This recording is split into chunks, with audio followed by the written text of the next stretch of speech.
नमस्कार दोस्तों, स्वागत है आप सभी का आपके अपने YouTube चैनल में जिसका नाम है सीधी बात नो बकवास इन एग्जाम। दोस्तों, यहां पर मैं विज्ञान विषय का एक और सेट लेकर के आया हुआ हूं जो आपके आगामी परीक्षाओं में आपके लिए एक नंबर दिलाने में महत्वपूर्ण भूमिका निभा सकता है। जैसा कि जूनियर की भर्ती चल रही है और वहां पर एक विज्ञान विषय पर महत्वपूर्ण टॉपिक दिया गया है, दैनिक जीवन में विज्ञान। आइए देखते हैं कि इस PDF में कौन कौन से कंटेंट अवेलेबल हैं जो हमारी मदद कर सकते हैं। देखिए, ये क्लास 6 से रिलेटेड टॉपिक है और जूनियर भर्ती में विज्ञान विषय में महत्वपूर्ण भूमिका है इस टॉपिक की। यहाँ पर हमको बताया जा रहा है कि हमारे प्रमुख भारतीय वैज्ञानिक कौन कौन से हैं और उन्होंने कौन कौन सी खोज की थी, साथ ही उनके जन्म स्थान के बारे में भी जानकारी आपको दी जाएगी। सबसे पहले बात करते हैं आर्यभट्ट जी की। देखिए, आर्यभट्ट जी का जन्म जो है वो 476 ईसा पूर्व हुआ था और मृत्यु 550 ईसा पूर्व हुई थी लगभग। और इनका जन्म अश्मक या कुसुमपुर स्थान पर हुआ था जो भारत में है। और इन्होंने जो मुख्य खोजें की उसमें पाई का मान है। पाई का मान आप सभी लोग जानते हैं, गणित की एक महत्वपूर्ण चीज है। पाई का मान 3.14 होता है। अब जो आपका सेकंड नंबर में वैज्ञानिक दिए गए हैं उनका नाम है जगदीश चंद्र बोस। देखिए, जगदीश चंद्र बोस का जन्म 1858 ईस्वी में और मृत्यु 1937 ईस्वी में हुई है। और इनका जो जन्म स्थान है वो मेमन सिंह गांव जो कि बंगाल में था और अब बांग्लादेश पे है, यहां पर इनका जन्म हुआ था। और इनकी प्रमुख खोजों में पौधों की संवेदनशीलता है। इन्होंने ही, जगदीश चंद्र बोस ने ही सबसे पहले हमें यह बताया था कि पौधे सजीव होते हैं और ये भी हम मनुष्यों की भांति बड़े होते हैं, सुख दुख का एहसास करते हैं, बस ये एक जगह से दूसरी जगह तक आ जा नहीं सकते। देखिए, एक बार फिर से मैं बताना चाहता हूं कि इनका जन्म स्थान और इनका जन्म वर्ष एग्जाम के हिसाब से महत्वपूर्ण नहीं है, फिर भी अगर हम स्टडी करते चले जा रहे हैं तो एक नजर हम इस पर डाल सकते हैं। अगर आ गया तो हमसे कम से कम मिस नहीं होने वाला है। आइए चलते हैं अगले वैज्ञानिक की ओर। इनका नाम है होमी जहांगीर भाभा। आप सभी लोग जानते हैं कि होमी जहांगीर भाभा का विज्ञान के क्षेत्र में अभूतपूर्व योगदान है और इन्होंने कॉस्मिक विकिरण की खोज की थी। इनका जन्म 1909 ईस्वी में हुआ है और मृत्यु 1966 ईस्वी में हुई है और इनका जन्म स्थान मुंबई है। आप आसानी से याद कर सकते हैं कि होमी जहांगीर भाभा का जन्म स्थान मुंबई है। नेक्स्ट जो वैज्ञानिक हैं उनका नाम है सर CV रमन। इनके नाम के आगे सर लगता है। CV रमन का अगर हम पूरा नाम देखें तो इसका पूरा नाम है, इनका पूरा नाम है चंद्रशेखर वेंकट रमन। इनका जन्म जो है 1888 ईस्वी में और मृत्यु 1970 ईस्वी में हुई थी। और इनका जो जन्म है वो तिरुचिरापल्ली जो कि तमिलनाडु में है, वहां पर इनका जन्म हुआ था। और इनके जो प्रमुख खोजें हैं उनमें रमन प्रभाव मुख्य रूप से जाना जाता है। अच्छा, एक चीज और भी बताना चाहेंगे कि विज्ञान दिवस भी इन्हीं के कारण मनाया जाता है। कब मनाया जाता है? 28 फरवरी को। बहुत ही महत्वपूर्ण बिंदु है, ये अपने दिमाग में नोट कर लीजिए कि विज्ञान दिवस सर CV रमन के कारण ही बनाया जाता है और ये 28 फरवरी को आयोजित होता है। अब नेक्स्ट है डॉक्टर विक्रम साराभाई। डॉक्टर विक्रम साराभाई का जन्म 1919 ईस्वी में और मृत्यु 1971 ईस्वी में हुई। बहुत कम इनका जीवन काल रहा है। इनका जन्म अहमदाबाद में हुआ है और आप सभी लोग जानते हैं कि अहमदाबाद हमारा गुजरात में स्थित है। और इनकी जो प्रमुख खोजें हैं वो अंतरिक्ष कार्यक्रम से रिलेटेड है। साथ में आपको जो पुराना PDF आपने अगर देखा होगा तो उसमें आपको बताया भी गया है कि भारत में अंतरिक्ष कार्यक्रम के जनक जो हैं उनका जो नाम है वो है विक्रम साराभाई। अब नेक्स्ट में जो हमारे वैज्ञानिक आते हैं इनका नाम है S रामानुजम। हम ये भी कह सकते हैं कि वैज्ञानिक के साथ साथ ये गणितज्ञ भी थे, क्योंकि इन्होंने जो खोज की वो गणित के क्षेत्र में आज अग्रणी भूमिका निभा रहा है, भारत को बहुत आगे लेकर के जा रहा है। इनका जन्म 1887 ईस्वी में हुआ था और मृत्यु 1920 ईस्वी में हुई थी। और इनका जन्म इरोड अर्थात तमिलनाडु में हुआ था। आजकल हम लोग देखते होंगे हमारे आसपास के लोग जो गरीब होते हैं वो काम करने के लिए बाहर जाते हैं तो वो मोस्टली बताते हैं कि हम ई रोड जा रहे हैं। तो ये ई रोड तमिलनाडु में, एक नंबर का सामान्य ज्ञान के लिए भी महत्वपूर्ण प्रश्न यहां से प्राप्त हो रहे हैं, जैसे कि तिरुचपल्ली कहां पर है, तमिलनाडु में है। ईरोड कहां पर है, तमिलनाडु में है। अहमदाबाद कहां पर है, गुजरात पे। आगे चलेंगे, जो एस रामानुज है, इनका जो खोज है वो संख्या सिद्धांत से रिलेटेड है। गणित विषय का ये टॉपिक है, लेकिन विज्ञान विषय में महत्वपूर्ण भूमिका निभाएगा। यदि आपसे पूछ लिया जाएगा कि एस रामानुजन की खोज क्या है, आइए चलते हैं। अब अगला नाम जो है वो मेघनाथ साहा जी का है। इनका जन्म 1893 ईस्वी में हुआ था, मृत्यु 1956 ईस्वी में हुई। इनका जन्म पूर्वी बंगाल में हुआ था और इनकी जो प्रमुख खोजें हैं उसमें तापीय आयनीकरण मुख्य है।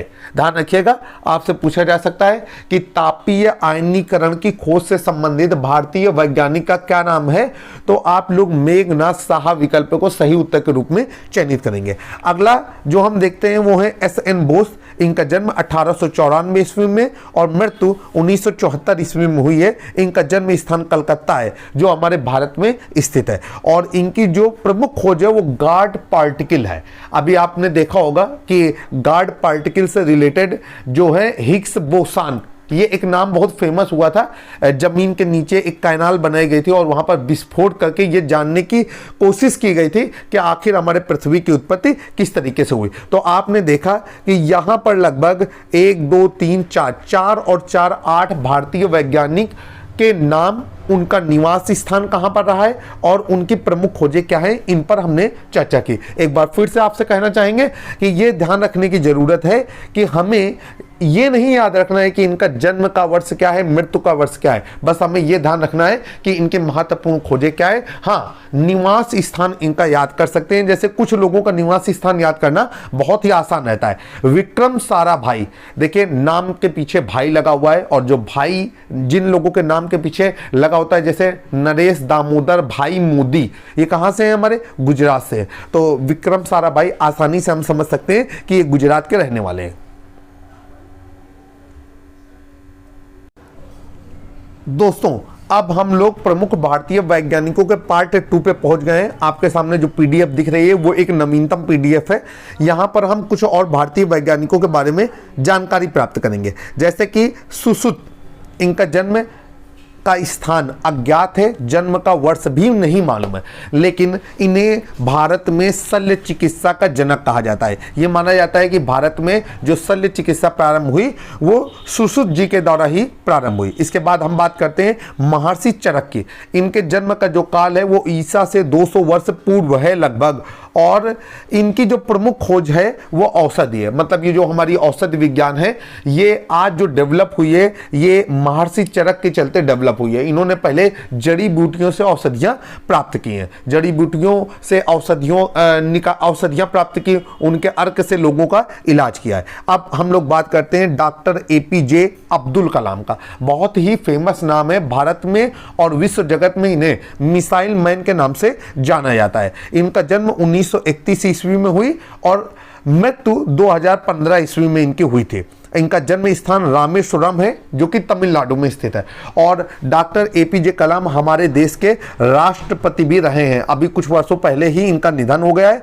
और जो इनकी प्रमुख खोजें हैं वो मिसाइल और प्रक्षेपण से रिलेटेड हैं। कहा जाता है कि इन्होंने भारत के लिए एक से बढ़कर के एक मिसाइलों का निर्माण में अपनी अग्रणी भूमिका निभाई है, और मुख्य रूप से ये मिसाइल के कंडेंसर का निर्माण करते थे। अब बात करते हैं कल्पना चावला की। कल्पना चावला भारतीय मूल की वैज्ञानिक रही हैं, और कल्पना चावला के बारे में हम आपको एक जानकारी देना चाहते हैं कि इनका जन्म 1962 ईस्वी में हुआ था, वहीं पर इनकी मृत्यु 2003 ईस्वी में हुई है। और इनका जन्म करनाल हरियाणा में हुआ था, और यह अंतरिक्ष के क्षेत्र से संबंधित है। पिछली पीडीएफ में हमने आपका ध्यान आकर्षित किया था कि कल्पना चावला जी का अंतरिक्ष स्टेशन से लौटते समय विमान क्रैश हो गया था, जिनसे इनकी मृत्यु हो गई थी। आइए चलते हैं अब अगला जो भारतीय वैज्ञानिक है, बहुत ही फेमस व्यक्ति है, डॉक्टर हरगोविंद खुराना। इनका जन्म 1922 ईस्वी में और मृत्यु 2011 ईस्वी में हुई है। इनका जन्म स्थान रायपुर है जो ब्रिटिश कालीन भारत का हिस्सा था।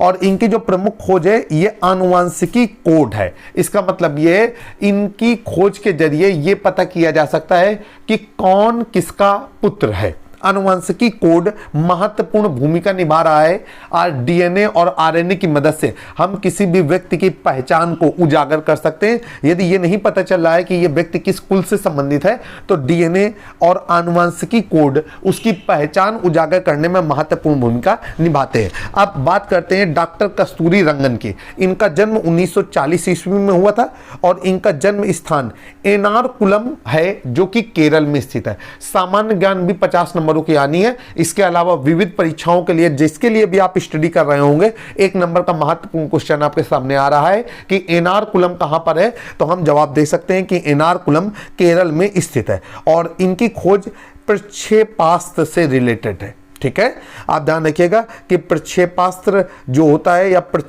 प्रक्षेपण से संबंधित जो होता है, यहां से तमाम मिसाइलों को आसमान में भेजा जाता है जो पृथ्वी की कक्षा में विभिन्न उपग्रहों को लेकर के जाते हैं।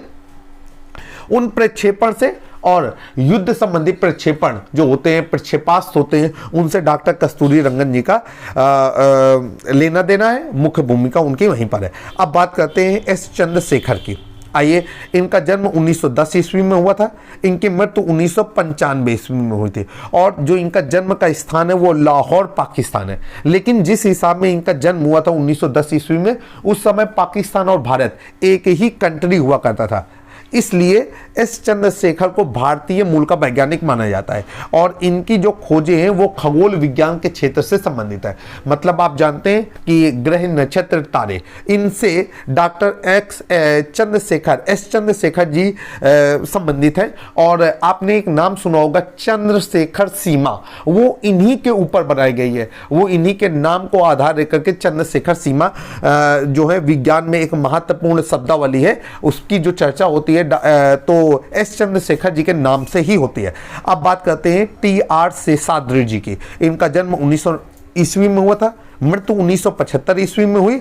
इनका जन्म स्थान तिरुचिरापल्ली जो कि तमिलनाडु में है, यहाँ पर इनका जन्म हुआ था। और इनकी जो खोज है वो औषधि विज्ञान के क्षेत्र से संबंधित है। आई होप कि पहले हमने आपको 8 वैज्ञानिक या गणितज्ञ बताए और पुनः 8 वैज्ञानिक और गणितज्ञ की सूची आपके सामने लेकर के आए। आप ध्यान रखिएगा, यहाँ पर आपको ये याद रखना जरूरी नहीं है कि इन वैज्ञानिकों का जन्म कब हुआ था या मृत्यु कब हुई थी, लेकिन हमें ये याद रखना जरूरी है कि ये वैज्ञानिक भारतीय मूल के जो वैज्ञानिक हैं जिनके नाम आपको बताए गए हैं ये किस क्षेत्र से संबंधित है। आशा करते हैं कि आपको हमारा प्रयास पसंद आया होगा। विभिन्न प्रतियोगी परीक्षाओं से संबंधित पीडीएफ के एक बेहतर आकलन के लिए, एक बेहतर डिस्कशन के लिए हमारे चैनल को सब्सक्राइब जरूर करें, बेल आइकन दबाना ना भूलें। मैं जल्द ही आपसे फिर मुलाकात करूंगा। तब तक के लिए जय हिंद, जय भारत, वंदे मातरम।